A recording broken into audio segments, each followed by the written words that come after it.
Saudi যুবরাজ মোহাম্মদ বিন সালমান ও ইসরায়েলের প্রধানমন্ত্রী Benjamin নেতানিয়াহুর চাপেই ইরানে সামরিক হামলা চালিয়েছে যুক্তরাষ্ট্র, এমন দাবি করেছে প্রভাবশালী মার্কিন সংবাদ মাধ্যম দ্য ওয়াশিংটন পোস্ট।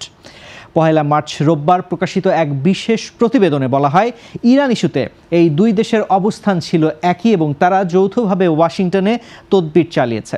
প্রতিবেদনে তাদেরকে মধ্যপ্রাচ্যের অস্বাভাবিক মার্কিন মিত্রজোট হিসেবেও উল্লেখ করা হয়েছে। প্রতিবেদন অনুযায়ী ইসরায়েলের প্রধানমন্ত্রী বেনিয়ামিন নেতানিয়াহু এবং সৌদি যুবরাজ মোহাম্মদ বিন সালমান বারবার যুক্তরাষ্ট্রকে ইরানের বিরুদ্ধে কঠোর পদক্ষেপ নিতে আহ্বান জানান। তাদের ধারাবাহিক যোগাযোগ ও চাপের পরে মার্কিন প্রেসিডেন্ট ডোনাল্ড ট্রাম্প শেষ পর্যন্ত হামলার সিদ্ধান্ত নেন বলে প্রতিবেদনে দাবি করা হয়েছে। 4টি গোয়েন্দা সূত্রের বরাতে ওয়াশিংটন পোস্ট জানায়, গত কয়েক সপ্তাহ ধরে হোয়াইট হাউসে ইরানে হামলার পক্ষে জোরালো তদবির চলছিল। নেতানিয়াহু দীর্ঘদিন ধরেই ইরানের পারমাণবিক কর্মসূচি ও আঞ্চলিক প্রভাব কমাতে মার্কিন সামরিক পদক্ষেপের পক্ষে অবস্থান নিয়ে আসছিলেন। অন্যদিকে সৌদি যুবরাজ প্রকাশ্যে কূটনীতির কথা বললেও ব্যক্তিগতভাবে ট্রাম্পকে কঠোর পদক্ষেপ নিতে উৎসাহিত করেন।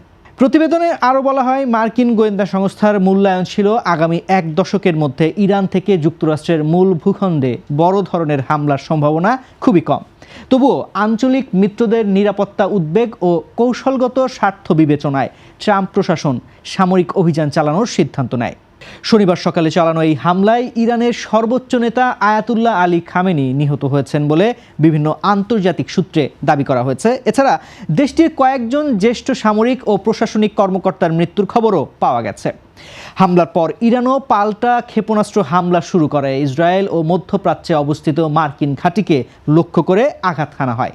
পাল্টাপাল্টি হামলায় অন্তত 8 জনের মৃত্যুর খবর নিশ্চিত হয়েছে।